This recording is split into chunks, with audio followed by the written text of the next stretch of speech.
Soy Juana, reina de Castilla y Aragón. Dijeron que estaba loca y me encerraron hasta el día de mi muerte. Me llamo Ana de Mendoza. Nunca conspiré contra Felipe II, pero me encarceló y esto me condujo a la muerte. Mi nombre es María Antonieta y jamás dije que si el pueblo no tenía para pan, que comieran pasteles. La historia escrita por hombres siempre reflejó a las mujeres poderosas como mujeres malvadas, pero en su inmensa mayoría fueron heroínas que lucharon contra lo establecido. Heroínas o malvadas. Un podcast de Toñi Martínez, Iñaki Urdangarín Iraeta y Jesús García Cano, en el que te invitamos a mirar más allá de los mitos y prejuicios. Búscanos en tu reproductor de podcast favorito. ¿Nos acompañas?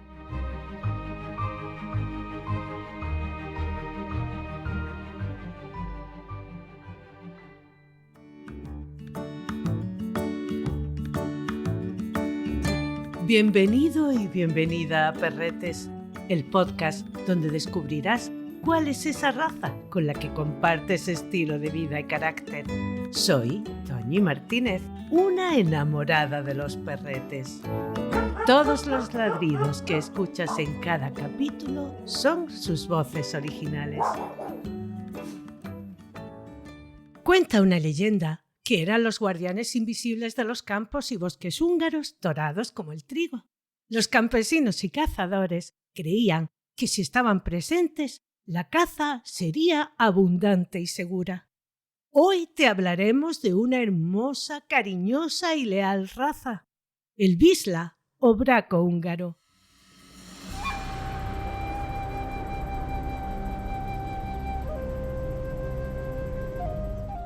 Entre los Urales y el río Volga vivirían los magiares, un pueblo de guerreros y pastores. Su economía estaría basada en la ganadería nómada. Criaban principalmente caballos y ovejas. Practicaban la caza, la pesca y algo de agricultura rudimentaria en zonas fértiles. El comercio y el saqueo también formarían parte de su forma de vida mediante incursiones en Europa central. Entre el siglo V y IX emigrarían hacia el oeste mezclándose con pueblos túrquidos y adoptando elementos de su cultura. Sobre el año 830 cruzarían los Cárpatos y se establecerían en la cuenca del río Danubio, en lo que hoy es Hungría, llevando con ellos a sus perros y entre ellos a los que le ayudarían en las tareas de caza de aves, liebres y ciervos. Eran ligeros, livianos, de gran resistencia, capaces de cazar en campo abierto y sumamente leales y cooperativos, prefiriéndolos de pelaje rojizo o arena, para que se camuflaran bien en las planicies.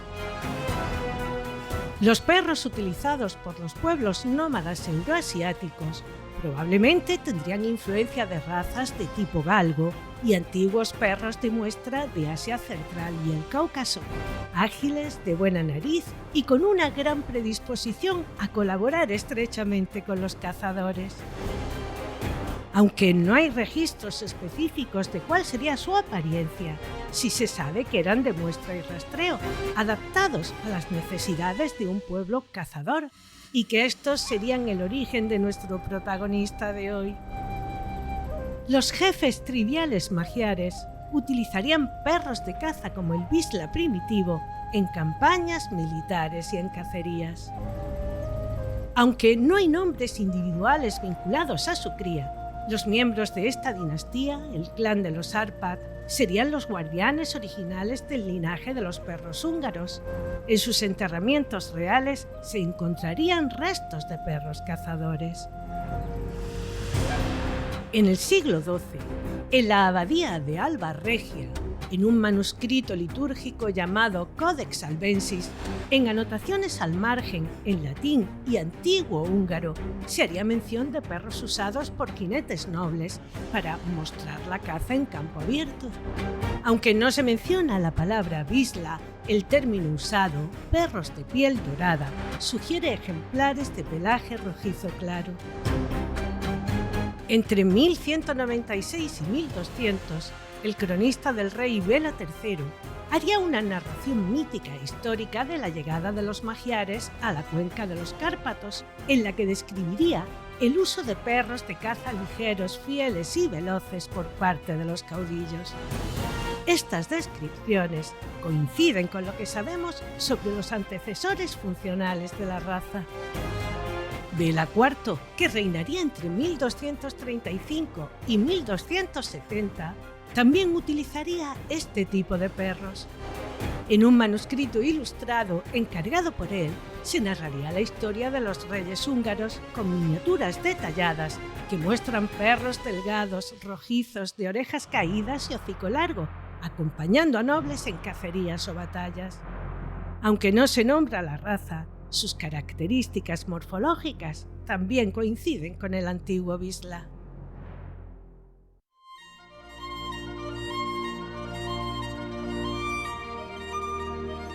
Luis I de Hungría, llamado el Grande, rey hasta 1382, gran amante de la caza y mecenas de manuscritos sobre técnicas de caza, en sus expediciones reales llevaría perros nativos húngaros para cazar en bosques y llanuras. Se cree que ordenaría la crianza exclusiva de perros de color rojizo dorado como símbolo de nobleza y diferenciación frente a otras cortes. Matías Corvino, también rey de Hungría entre el 1443 y el 90, uno de los monarcas más importantes del Renacimiento centroeuropeo, reformador del Estado y amante del arte y la caza. Su corte en Buda sería famosa por sus expediciones de cazas en los montes y bosques, donde emplearían perros elegantes, rápidos y nobles. Hay representaciones artísticas y referencias indirectas a perros tipo Wisla acompañándolo, y documentos administrativos y diarios de actividad cinegética, donde se describe a los perros empleados en la caza de perdiz y liebre como rápidos, obediente y de pelaje claro, apuntando nuevamente a perros tipo Wisla.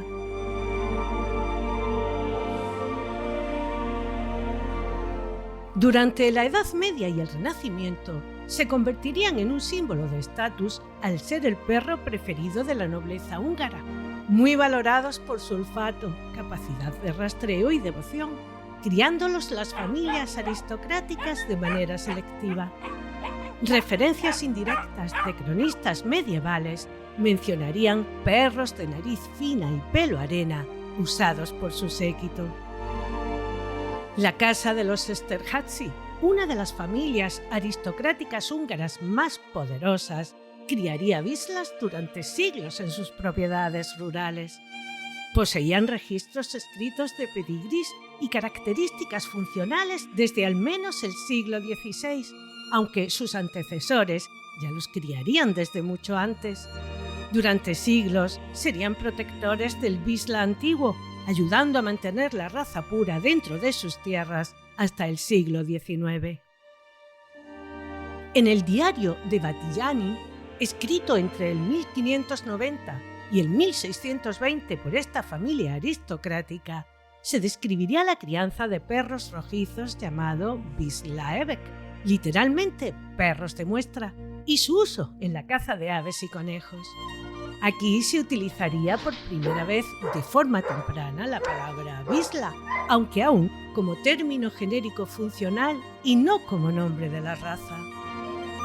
En los manuscritos medievales y renacentistas, a los perros se les nombraría por su función, color o dueño. De ahí que los Wisla fueran descritos como perros de muestra dorados, perros de nariz fina o perros de caza obedientes. Durante la ocupación otomana de Hungría entre el 1541 y el 1699, sobrevivirían en manos de las clases nobles que huirían al norte y al oeste. En este periodo de tiempo se cruzarían de manera fortuita con perros orientales tipo lebrel de caza rápida como el galgo persa, sabuesos del Danubio y otras razas de los Balcanes que mejorarían su velocidad y agilidad sin perder el temperamento cooperativo. Hasta el siglo XVIII no se les comenzaría a llamar Vizsla. No sería una raza, pero su tipo funcional ya existiría y sería claramente distinguible desde muchos siglos antes. La palabra Vizsla en húngaro antiguo se relaciona con rastrear, o buscar o mostrar. Desde finales del siglo XVIII y durante el XIX se comenzarían a organizar las primeras líneas de cría selectiva, compitiendo con razas alemanas y británicas que ya estarían refinando sus propios perros de muestra. Para mejorar su resistencia y versatilidad, se incorporaría la sangre del braco alemán de pelo corto, el Weimaraner y el Pointer inglés, afinando su físico, olfato y docilidad, manteniendo su color rojizo característico.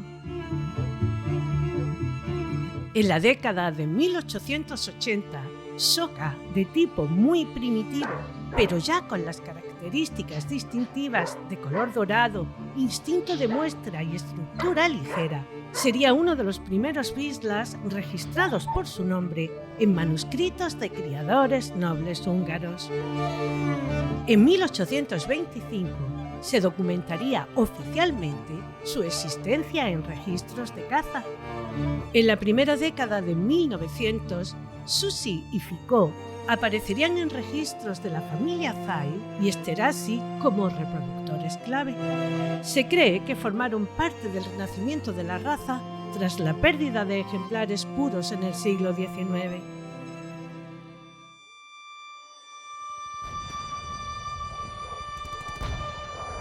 La Primera Guerra Mundial los pondría al borde de la extinción.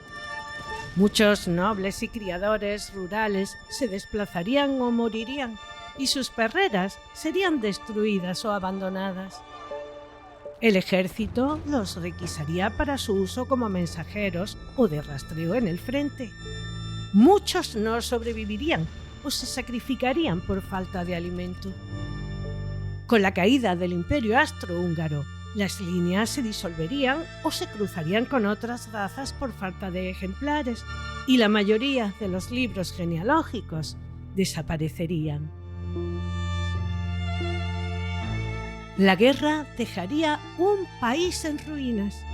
Perderían el 70% de su territorio en el Tratado de Trianon en 1920, y la vida rural tradicional que sostenía la crianza del Vizsla colapsaría. La caza pasaría a ser un lujo inaccesible para la mayoría. Muchos serían cruzados sin control para mantener ciertas funciones, provocando la pérdida de uniformidad de su morfología.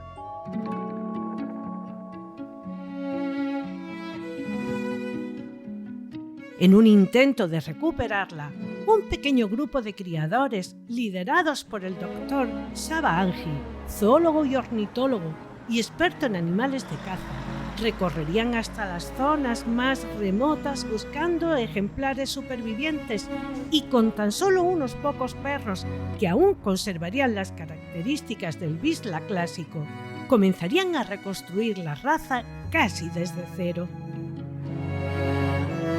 Furó sería uno de los primeros ejemplares que el doctor utilizaría, un macho de carácter fuerte, gran cazador y base para fijar el color y la morfología moderna. Gongiola sería la primera hembra registrada en la primera camada, reconocida oficialmente en el libro genealógico húngaro, a la que se utilizaría en múltiples cruces funcionales. En 1920, el doctor Anji, que aportaría gran parte del trabajo técnico, especialmente en cuanto al comportamiento, olfato y utilidad de campo, e Iván Laszlosi, criador aristócrata húngaro, que conservaba registros genealógicos y descripciones físicas que servirían de base para definir el tipo ideal, junto a un grupo de amantes de la raza, redactarían el primer estándar oficial. En él se fijaría que debía ser obediente, dócil, con fuerte deseo de complacer, un perro de muestra versátil, habilidoso en el rastreo, la muestra y el cobro. con movimiento elegante, fluido, de gran resistencia, con pelo corto, denso, sin subpelo, en color dorado rojizo uniforme y sin marcas blancas grandes, con una altura en los machos de entre 54 y 60 centímetros y de 48 a 55 en las hembras. En 1930, la raza ya estaría lo suficientemente consolidada y en 1936 sería reconocida de manera provisional por la Federación Cinológica Internacional. Durante la Segunda Guerra Mundial, Hungría sería ocupada primero por los nazis y luego por los soviéticos, causando una gran destrucción en las zonas rurales. Una vez más, muchas perreras serían destruidas, perdiéndose otra vez los registros genealógicos y las líneas de cría que cuidadosamente habrían sido reconstruidas tras la Primera Guerra. Las familias aristocráticas que aún los criaban serían desplazadas, encarceladas o exiliadas. Algunos ejemplares irían al ejército como perros de rastreo, mensajeros o centinelas, debido a su inteligencia, olfato fino y obediencia, pero al ser más delicada que otras, no iría un gran número de ellos al frente. Durante y después de la guerra, muchos húngaros escaparían del régimen comunista y la destrucción, llevando consigo 1 o 2 ejemplares, escondiéndolos entre sus enseres o llevándolos como simples perros de compañía, protegiendo de esta manera la supervivencia de la raza. Aún así, volverían a quedar nuevamente al borde de la extinción.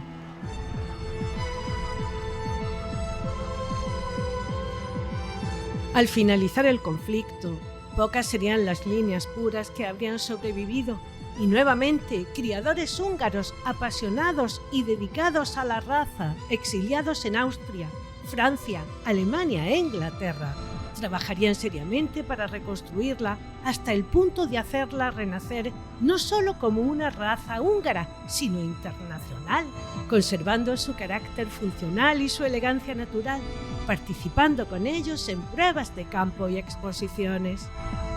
A partir de 1950, el Vizsla ganaría popularidad en Estados Unidos, Canadá, Reino Unido y Australia, donde serían apreciados por los aficionados a la caza y por los amantes de los perros activos.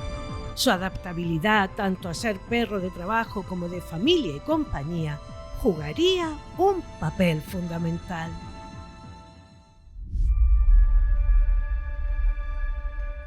En 1950, Frank Tallman, piloto estadounidense, importaría de Austria un ejemplar llamado Sari, que junto a Sari II, Tito y Sasta serían la base para la cría en los Estados Unidos. Günther y Kate Grunwald los importarían desde Hungría, siendo estos los primeros en ser registrados oficialmente. Este año nacería Sasta of Selterå. Su línea sería esencial para la expansión y el reconocimiento de la raza en el continente. Su nombre aparece en el pedigrí de decenas de líneas modernas.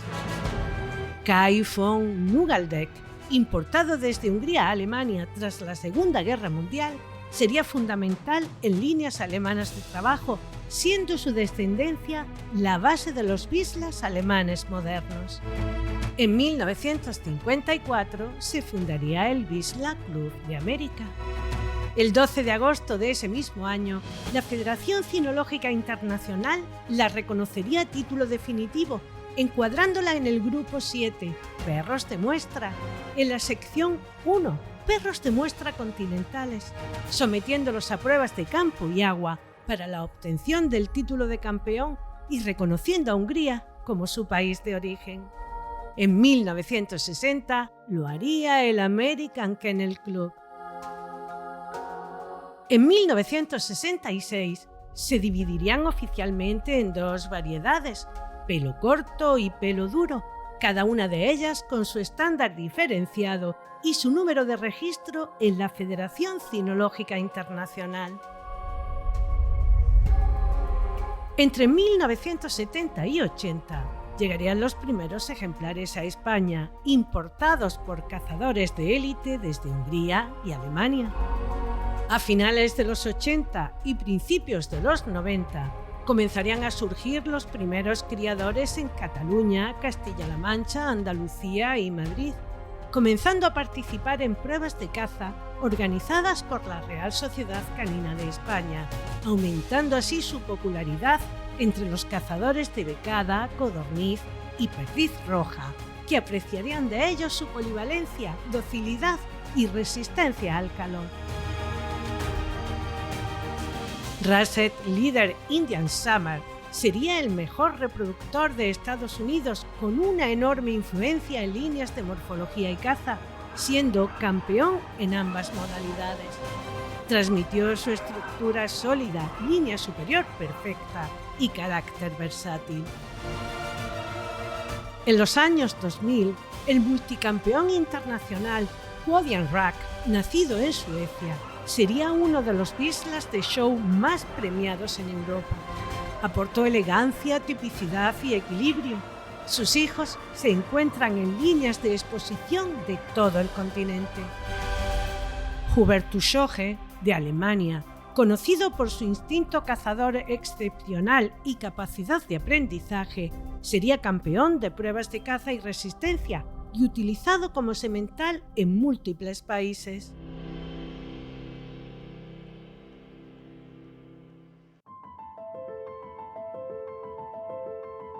En la actualidad, algunos crían con líneas de trabajo puro, mientras que otros están más orientados a la morfología o belleza y la compañía, y predomina la variedad de pelo corto, habiendo muy pocos ejemplares de pelo duro.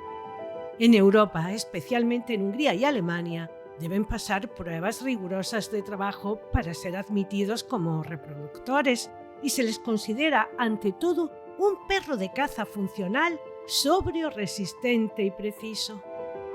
En América, aunque conservan su instinto para la caza, han evolucionado como perro de familia y de exposición y para disciplinas deportivas como el agility, rally u obediencia.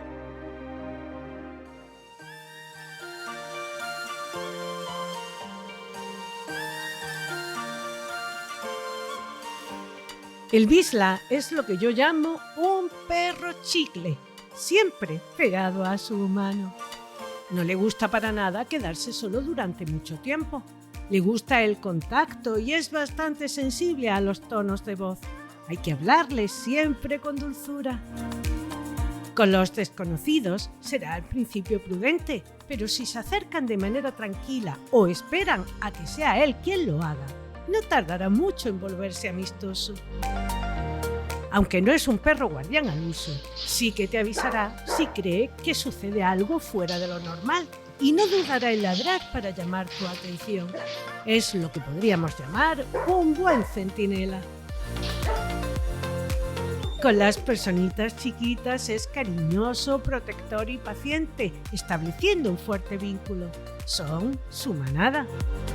Al ser activo, disfrutará del juego, más aún si es al aire libre. Es un excelente perro de familia. No obstante, como siempre te digo, vigila esos momentos y enseña a ambas partes a tratarse con dulzura, respeto y cariño. No son juguetes, sino magníficos compañeros de juego.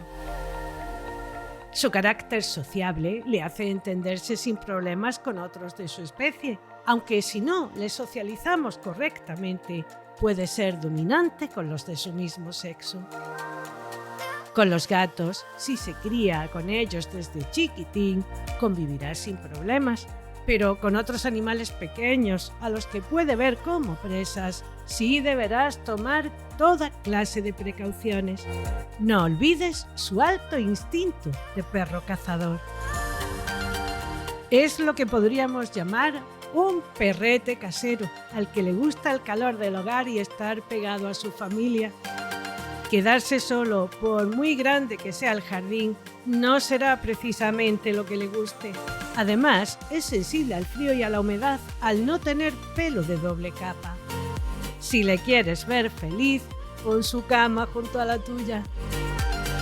Necesita a diario correr y trotar al menos media hora, hacer senderismo o excursiones por el campo donde pueda olfatear cada palmo, nadar, algo que se le da muy bien y con lo que disfruta muchísimo, actividades de búsqueda, jugar a la pelota, juegos interactivos, deportes como el agility y perseguir señuelos activarán su cuerpo y su mente. Si cubre sus necesidades de ejercicio físico y mental, en casa parecerá que no haya perro. David García Suárez, nuestro juez internacional de trabajo deportivo, creador del método City Dog, apoyado por sus más de 30 años de experiencia y monitor en la Escuela Canina Quercus, entre otras actividades, nos habla de ellos. Vamos a hablar de una raza que me encanta, que es el Vizsla.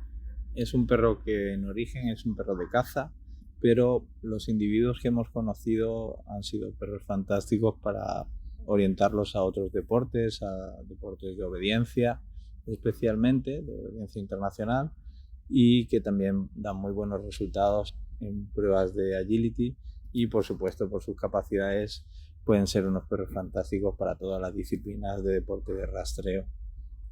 Son perros que ofrecen la educación básica con facilidad, ya que tienen muchas motivaciones, pueden motivarse muy bien a través de juegos de caza, con la pelota, con mordedor. También se refuerzan muy fácilmente con la comida y muestran también un vínculo afectivo muy bueno con sus dueños. En la relación social con otros perros no suelen ser complicados, pueden tener su fuerza de carácter, pero no suelen ser perros que den problemas de agresiones o de enfados hacia otros perros, y realmente siempre son perros muy afectivos con su familia, y que todos los que hemos entrenado la verdad que nos han dado una sensación y unos resultados estupendos para crearles todas las bases de educación, e incluso pues cuando los dueños se han animado y han querido profundizar en esa educación y practicar actividades deportivas con ellos. Son perros muy agradables y muy recomendables, pero claro, no son un perro de sofá, son perros para disfrutarlos, para hacer actividades, para pasear con ellos, pero si se le echa ese tiempo que estamos comentando, es una raza muy agradable.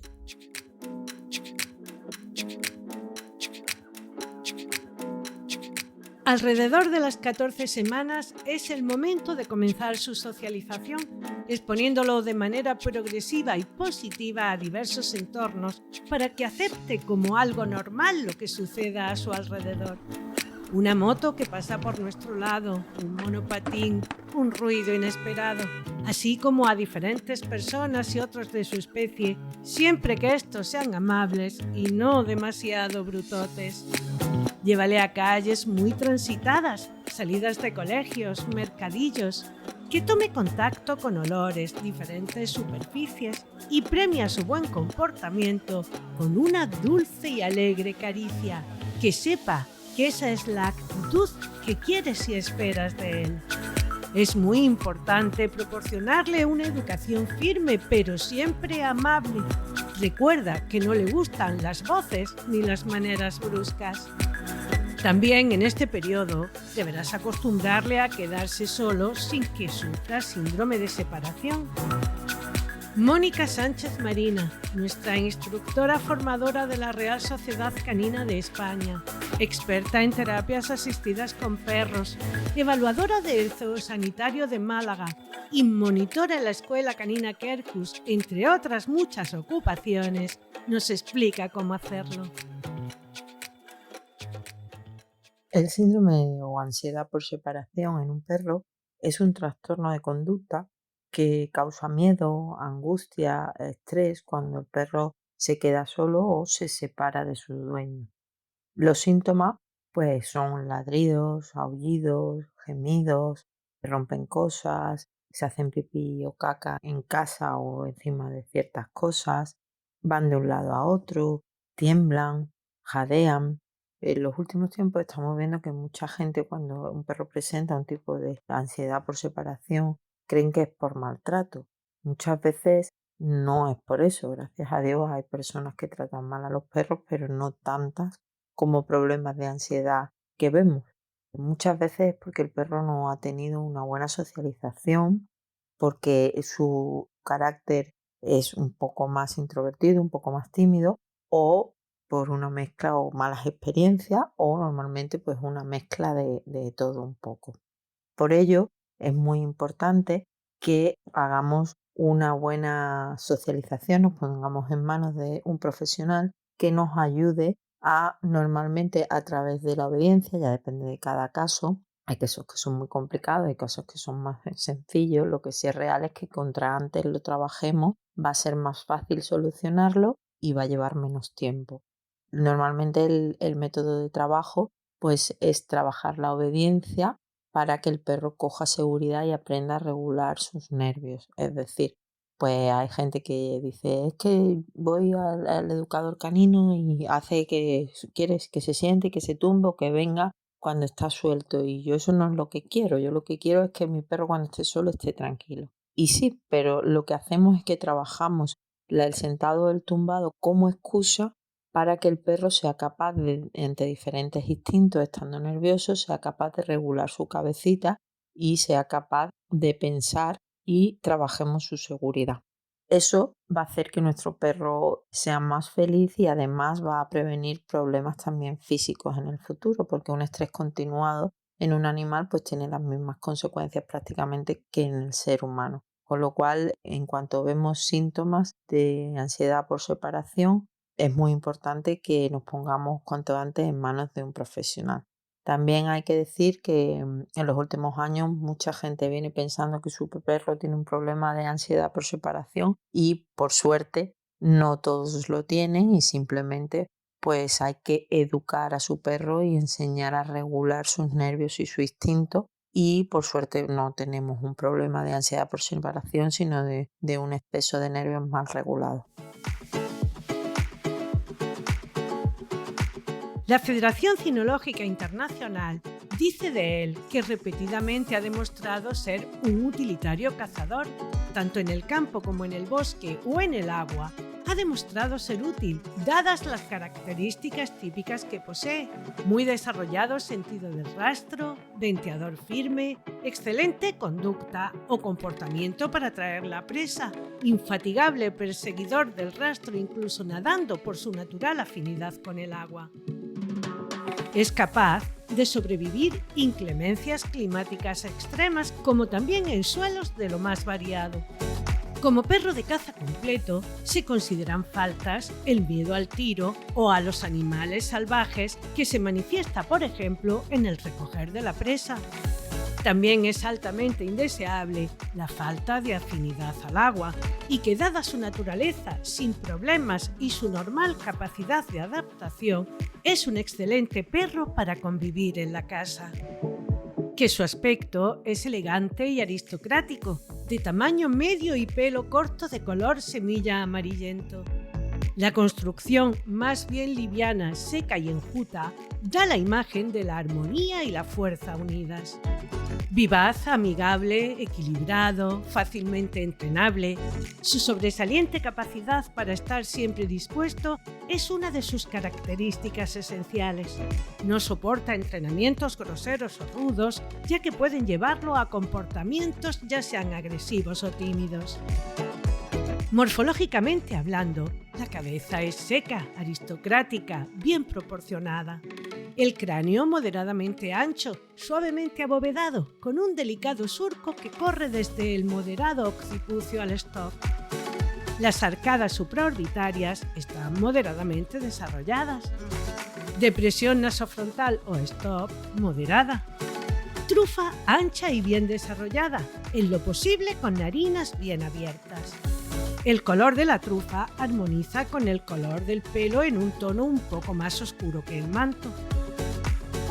Hocico romo, no puntiagudo, con maxilares poderosos y fuertemente musculados. Caña nasal recta, belfos firmes, adherentes, sin nada colgante. Maxilares poderosos con una mordida en tijera perfecta, regular y completa. No debe haber espacio entre los incisivos superiores y los inferiores.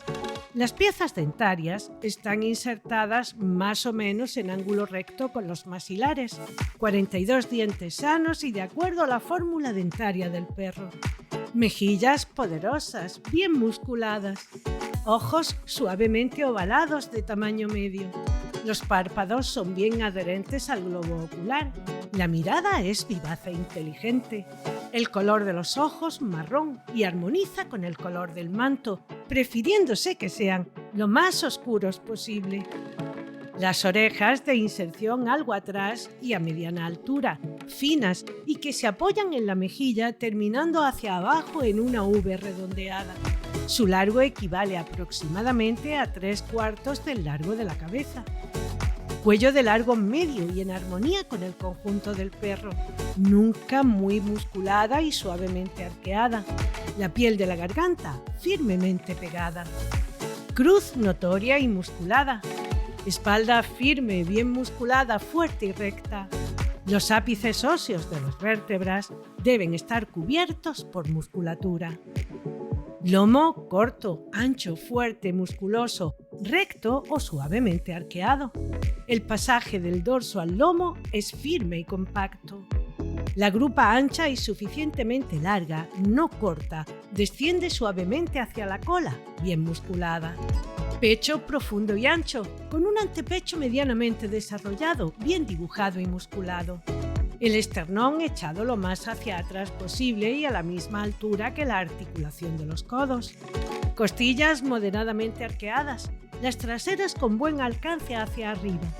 El vientre se desliza firme hacia atrás con una curva elegante y ligeramente recogida. Cola de inserción un poco baja, fuerte en el arranque y afinándose hacia la punta alcanzando la altura del corvejón. Es recta y su porte el ligero sable. En movimiento se eleva hasta la altura de la horizontal. Debe estar cubierta de buen pelo. Los miembros anteriores vistos de frente son paralelos. De perfil se ven rectos al suelo y ubicados bien debajo del cuerpo. Han de tener buena estructura ósea y fuerte musculatura. Escápulas largas, idealmente inclinadas hacia atrás y planas, elásticas en el movimiento. Musculatura seca y poderosa con buena angulación entre esta y el brazo, que es en lo posible largo y bien musculado. Codo junto al cuerpo, aunque no apretado ni girado hacia adentro o hacia afuera. Buena angulación entre el brazo y el antebrazo, que es largo, recto y bien musculado, con huesos poderosos, no pesados o toscos. Carpo seco y firme. Metacarpo corto, solamente con una ligera inclinación en su postura. Los posteriores, vistos de atrás, se ven rectos y paralelos, con buenas angulaciones y huesos fuertes.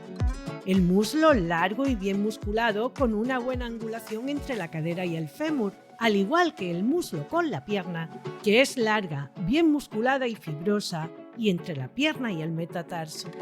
Su largo es aproximadamente igual al largo del muslo. Corvejón fuerte, seco y fibroso, ubicado relativamente bajo. Metatarso recto, corto y seco. Los pies, tanto anteriores como posteriores, ligeramente ovales, con dedos juntos y bien arqueados.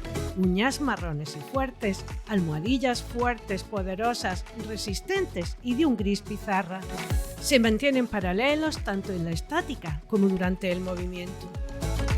Su pelo es corto, tupido y de una sola capa, rústico y duro al tacto.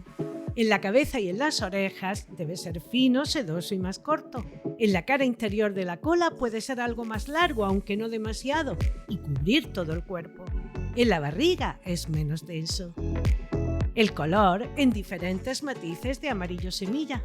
Las orejas pueden ser un poco más oscuras, aunque manteniéndose dentro de la coloración. No son deseables colores rojos, amarronados o tonalidades muy claras. No se consideran faltas una pequeña mancha blanca en el pecho o en la garganta, siempre que su diámetro no exceda los 5 centímetros, al igual que marcas blancas en los dedos.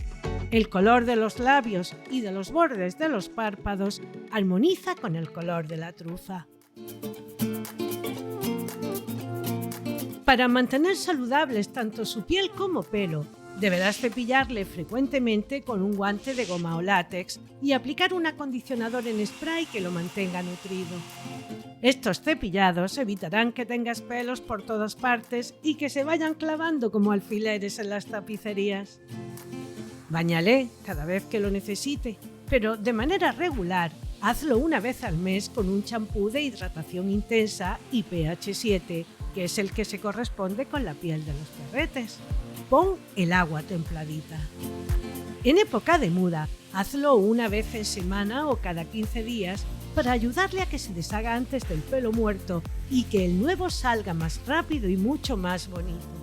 En este caso, el agua calentita.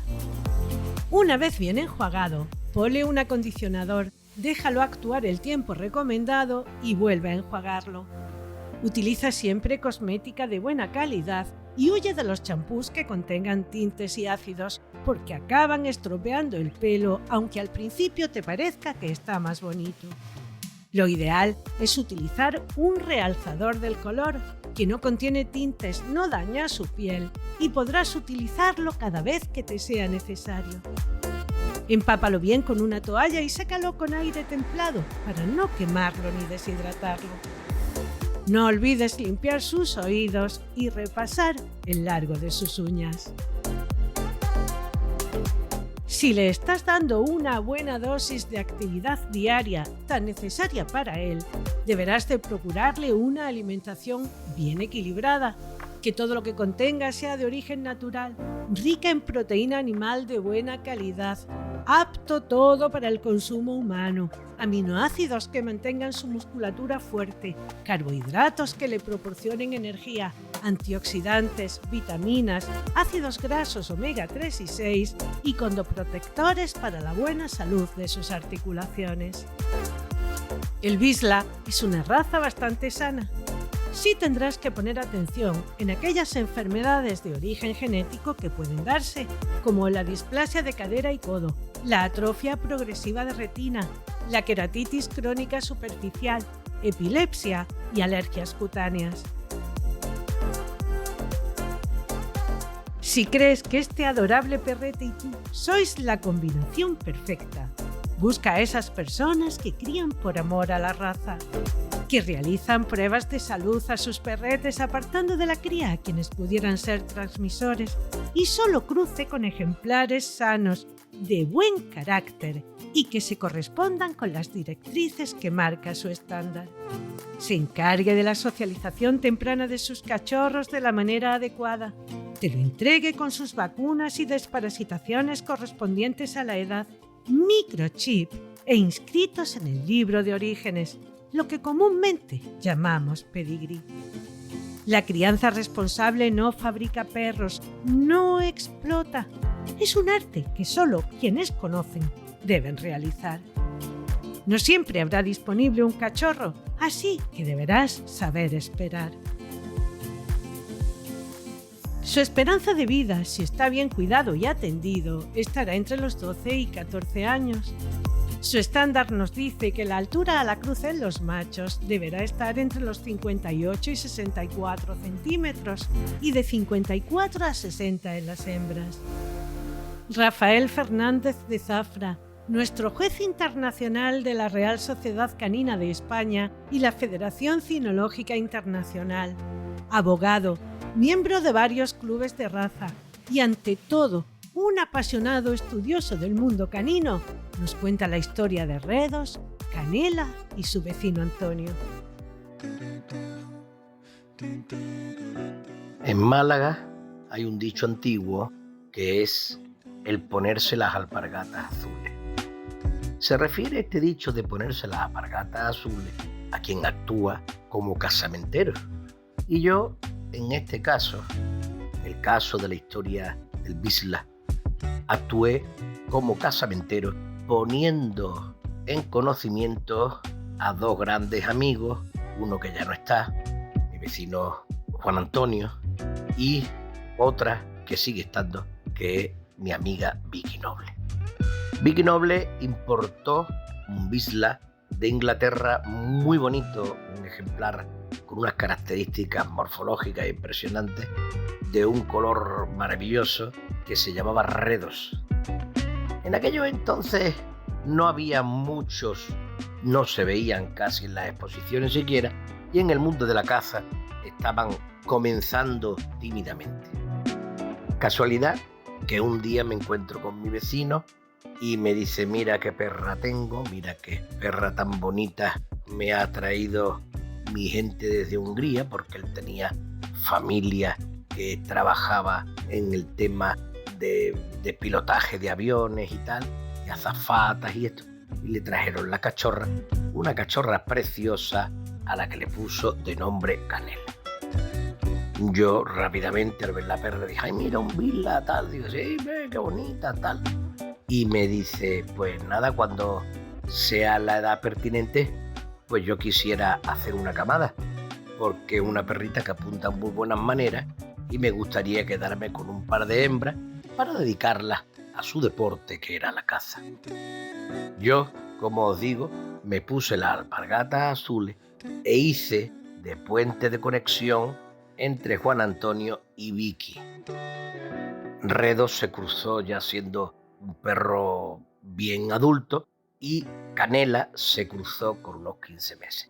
Tuvo una camada preciosa, creo recordar que eran 7, y cuando nacieron los perritos entonces se le amputaban los rabos y me llamó Juan para hacer ese menester, y cuando ya estaban todos arreglados había una cachorrita muy roja como el padre, y le dije: qué bonita, mira, esta parece que va a ser como el padre, te la deberías quedar.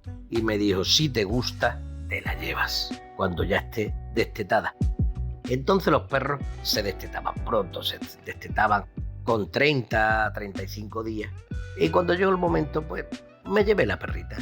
Y cuando me llevé la perrita, me dijo Juan Antonio: esta es tu comisión por haber actuado de casamentero y haberle cortado el rabo a los perros.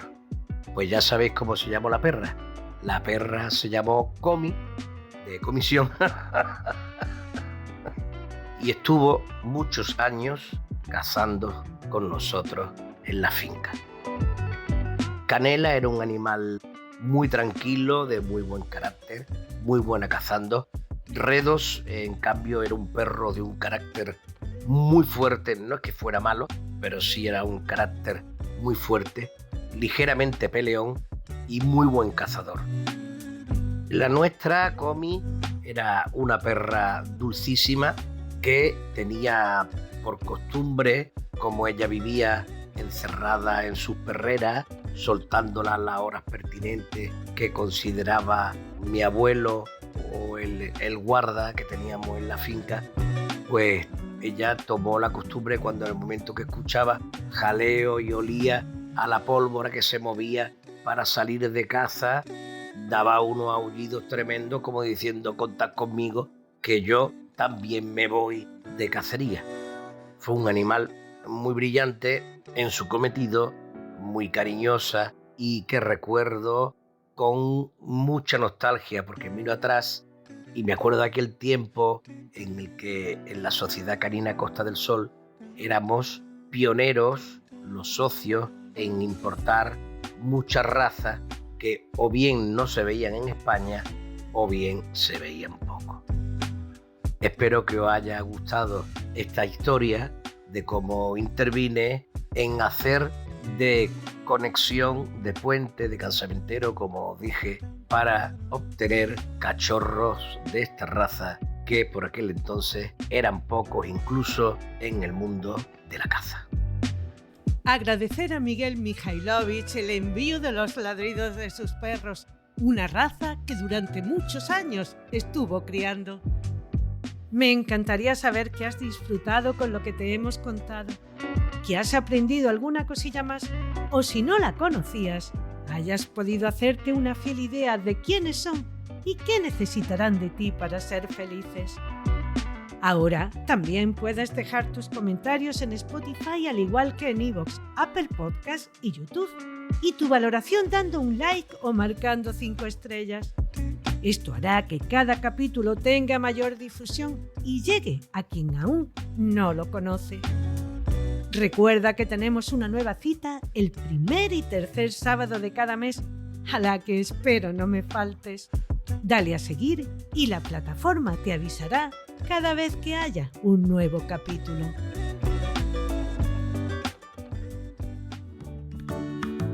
Has escuchado Perretes, un podcast de Toñi Martínez con la colaboración de Mónica Sánchez Marina, Rafael Fernández de Zafra y David García Suárez. Pablo Cruz hizo la supervisión. Mi agradecimiento a María Santonja, Francis Arrabal y Pablo Cruz por animarme a llevar a cabo este proyecto. Escucha Perretes en cualquier reproductor de podcast. Si te ha gustado, déjame una reseña, compártelo en tus redes sociales y recomiéndame a tus amistades. Gracias por escucharme.